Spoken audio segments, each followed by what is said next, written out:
The Scorched, issue number 6 from Image Comics. So I did have a complaint about the Spawn Universe series, and that complaint was that it's really hard to figure out what the hell is going on because every single series, and by every single series I mean the main Spawn run, the Scorched, King Spawn, and Gunslinger Spawn, are all connected together. So even though I read everything except the main Spawn run, there are still times where I'm like really confused because you have to read everything to figure out what's going on, which I think is a huge mistake. I'll get into that later because I just want to cover this review first. So to fix that, I went and I read the main Spawn run. And I don't mean I read all 300 something issues. I just read the last like 10. I read from when the Spawn universe, like the first issue came out. I read the Spawn, I think Spawn right before that one. And then I read all the way up to the current one. So now I have a better idea of what's going on and stuff. So yeah, we start off this issue with Haunt. And Haunt is fighting this vampire named Blood. And Haunt's whole story in all this is that he fell in love with this woman named Lydia. And then it turned out that Lydia is actually not a human woman. She was actually, I believe, an angel in disguise. And she ends up poisoning Haunt. I believe this happens in either the Spawnverse or King Spawn issue number 1. I think it's the Spawnverse. She poisons him. He's slowly dying. Not only is he slowly dying, but he's starting to lose himself. Like the poison is basically kind of making him lose more and more of his humanity as he's dying. And he's trying to find a cure. That's his whole plot. Eventually, he finds out that the cure is only in heaven. You can only get the antidote in heaven, but no one can get into heaven because Spawn has closed the dead zones. So they're like, if you want to get it, you got to get Spawn to open up the dead zone in heaven so that you can get in there and get the antidote. However, there's some belief that maybe they're lying because heaven wants the dead zones open because then they can get into Earth and start using the humans as energy and stuff and end up beating the demons. So the overarching story is that Spawn has closed the dead zones. Both heaven and hell are kind of working together in a way to try to take out Spawn because they need the dead zones open. However, the reason Spawn has the dead zones closed is because if he opens up the dead zones, heaven and hell are going to use humanity to power up their weapons and stuff, which would end up destroying humanity. So to save humanity, he's closed the dead zones, and that's painted a huge target on his back. So yeah, back to Haunt. So Haunt, in the main run, he has interacted with Spawn. He worked with him for a little bit, discovered that the antidote is in heaven. Spawn refuses to open up the dead zone. Spawn does say, like, if the poison was created here on Earth, then there's got to be an antidote here on Earth as well. So maybe you should try to find that out. And so Haunt leaves Spawn to try to go find that out. And yeah, so we have him here. He's talking to Blood. Blood worked with the buyer who has the poison, so he's trying to get information out of Blood. Blood's basically telling him, like, dude, like, I'm not the one that poisoned you. Like, we should be working together here. I know we should work together because we're all after the same thing. But there's a fight going on. At one point, Haunt asks, like, why did you guys poison me? And Blood responds, because you know Al Simmons. Which is actually a lie.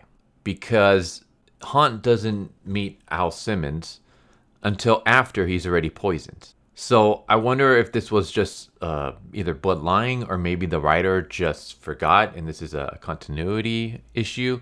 But then again, I don't know how you would screw something up like that because that's like Haunt's whole story right now is the fact that he's poisoned. And so the reason you give for him to get poisoned is because he knew Al Simmons. But the thing is, he didn't. He didn't know Al Simmons. He had no idea who Al Simmons was. Though I guess to be fair, his brother knew who Al Simmons was. So his brother, who's dead and is a ghost that's Haunt's suit, knows who Al Simmons was. Oh, he briefly knows. He worked with him on like one mission or something. So I guess that makes kind of sense. But yeah, Daniel Kilgore, the guy who's actually poisoned, the guy who actually controls the Haunt suit, he had no idea who the hell Spawn was, or who Al Simmons was. He only met him for the first time after he was already poisoned. But yeah, he ends up fighting Blood for a while. He finds this suitcase filled with papers and documents that he believes might have the names and locations of all the enemy targets that he needs. When all of a sudden there's an explosion and this guy named Devour shows up, and Devour seems to be like part demon, part robot, and he tries to go after Haunt. Meanwhile, we go back to the Scorched team where we have infighting happening. And the reason is because someone has told them that there is a traitor amongst them. Nobody knows who it is. Gunslinger believes that it's Soul Crusher who's the traitor. Spawn is basically, she has an argument with Spawn and stuff like that, and she shows up and starts talking with the rest of the Scorched. And yeah, I'll say this. I'm really not liking Spawn or Spawn's personality in this run. I'm not the biggest knowledgeable person on Spawn, but I did go and read some like summaries and watch some videos and stuff like that. As far as I know, hasn't Spawn kind of mellowed out a bit lately? I know there's this whole storyline where Spawn kills himself. Then he discovers that Wanda is actually in hell because there was some kind of like riot and she got burned in her car, and her last thoughts were of her son, the one that she had with Spawn, the one that was miscarried. And so she's now in hell with her unborn baby, her and Al Simmons' unborn baby. And then I believe Spawn, that's why he comes back. He decides to resurrect himself so that he can try to save her. Doesn't he eventually save her? Or at least he's able to get her out of hell, and after that he kind of mellows out a bit. In fact, in the main run, in the early last 10 issues that I read, he was okay-ish. But now he's back to just being this paranoid, depressed, broody a-hole who doesn't trust anyone and is just kind of a dick. And I'm like, that's how Spawn was when the series first started? And come on, are you telling me there's no character growth whatsoever? Is he still just the same person he was when the series started? Like, it's starting to get kind of annoying. Like, his personality, his character is really starting to rub me the wrong way. So is Spawn. Spawn kind of comes across as like, she acts like she's in charge. And it's like, it's my way or the highway, which is the same as Spawn. Spawn is kind of acting like that too. And she doesn't like being questioned and stuff like that. She's not coming across as very likable. The other characters are okay. I'm not really trusting Soul Crusher. Just when I was just reading the main run, he just comes across as kind of like, I'm assuming he's the traitor, but I feel like they're gonna like end up pulling something else where it's gonna be like someone you least expect. Yeah, basically there's infighting. There's someone who is a traitor. They don't know who. Spawn says, you know what? I think it's you, Sergey being Soul Crusher. So he opens up a portal to like this kind of limbo dimension, and he tosses him in there. And some people are kind of like upset and stuff like that. They're like, oh my god, like how could you do that? Gunslinger is like, nah, I'm with you, dude. Like I didn't trust him either.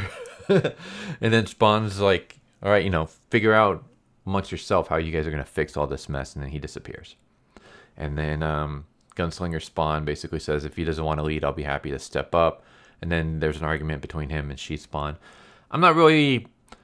It's weird because the Gunslinger that appears here isn't necessarily the same as the one that appears in his own run.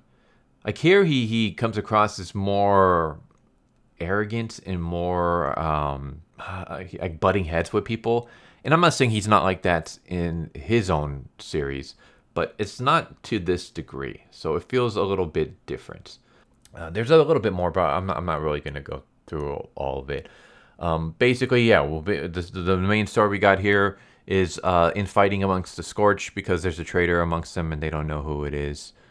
Fingers are kind of pointing towards maybe Soul Crusher. Or at least Spawn and Gunslinger Spawn are thinking it's Soul Crusher, but they're not positive. There's some kind of demonic creature that has a bunch of information on Spawn and Gunslinger Spawn, so now they're trying to figure out what the hell's going on there. And Haunt is trying to find an antidote to his poison. And there's a little bit more, but like I said, I'm not going to spoil it.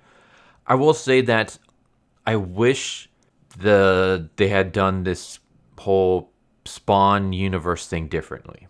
I wish that here's what I wish would happen. I wish the main run would be focused on Al Simmons and will be like the overarching thing of Al Simmons having the dead zones closed, heaven and hell making factions and team ups together to try to kill Al Simmons and everyone who's with Al Simmons.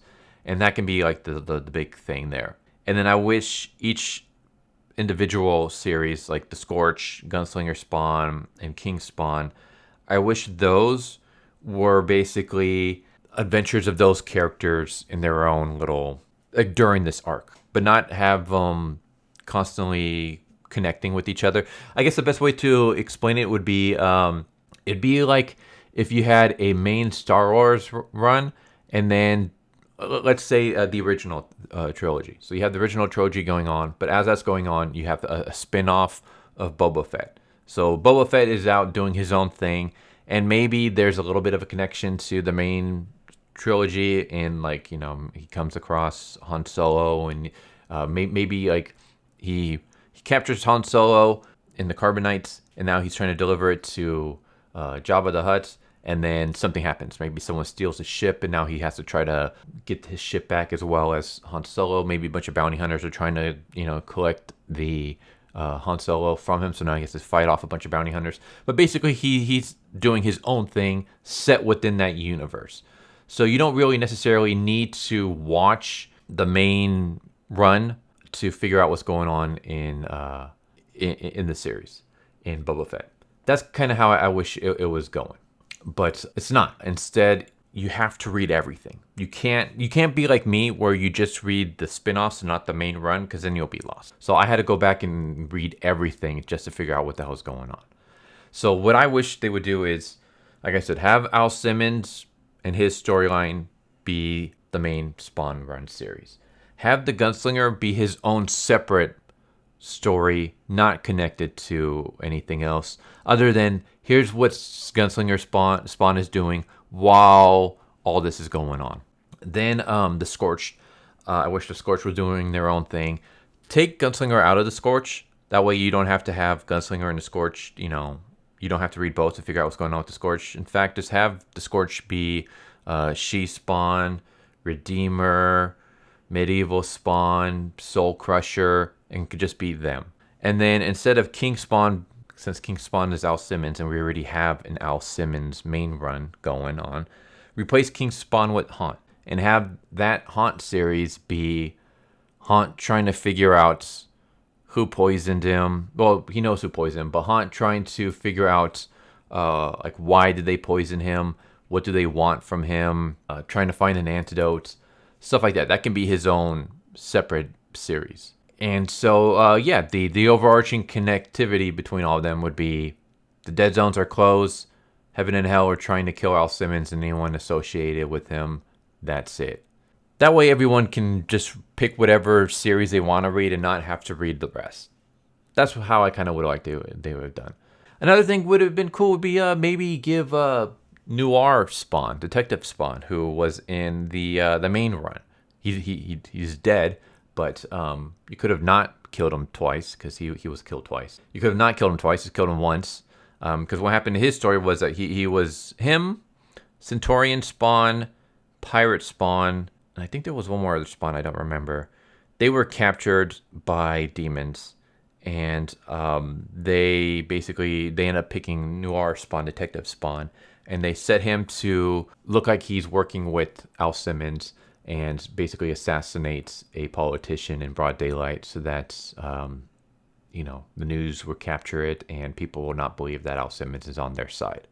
And then after he comes back again with like his memories kind of messed up, and then he immediately gets killed again by Cog. Cog like basically kills and absorbs him. What would have been cool instead was don't kill him that second time, have his memories be messed up, and now he's trying to figure out like, where did I come from? Why did these people kidnap me? Like, what exactly happened? I remember something about a politician and him being murdered. Maybe he's trying to find, he can be like the Batman of this universe, and he comes in contact with Spawn, and Spawn is like, hey, you're a detective. You've got to be, pretty good at solving mysteries and crap. Help me figure out what the hell is going on here. And so Noir Spawn goes his own separate way to gather clues for Al Simmons or something. I don't know. I would have kind of changed the way that the Spawn universe was so that there's one big connection to the main run, but everyone else is kind of doing their own separate thing within this arc. And so you don't need to read anyone else's stuff to figure out what's going on. Because for here, you have to read everything. You have to read all the separate spin-offs and the main run. Otherwise, you won't know what's really going on. If you just want to read Gunslinger Spawn, you can't. You have to read the Scorched. You have to read the main run. I would say you don't really need to read King Spawn, but you have to read the other two to figure out exactly what's going on in Gunslinger Spawn. Otherwise, you'll be like me before I decided to read the last 10 issues, and you'll just be completely lost. So I kind of wish they had changed that and just had them do their own thing. But yeah, I'm kind of rambling about that. In regards to this issue, it's good. I liked it. I like the infighting. I like the artwork and stuff like that. I will just say that I'm getting annoyed by Al Simmons' personality.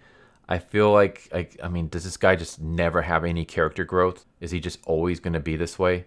Like, I thought he mellowed out a little bit, but I guess not. So his whole broody, paranoid, I don't trust anybody, anger problems is really just starting to kind of bother me. She Spawn is also starting to bother me a bit too. She was okay. Like, I actually didn't have any issues with her the first, few issues and stuff like that. But now, like, the longer I'm reading this, the more she's starting to annoy me. Gunslinger Spawn is still cool though, so that's good.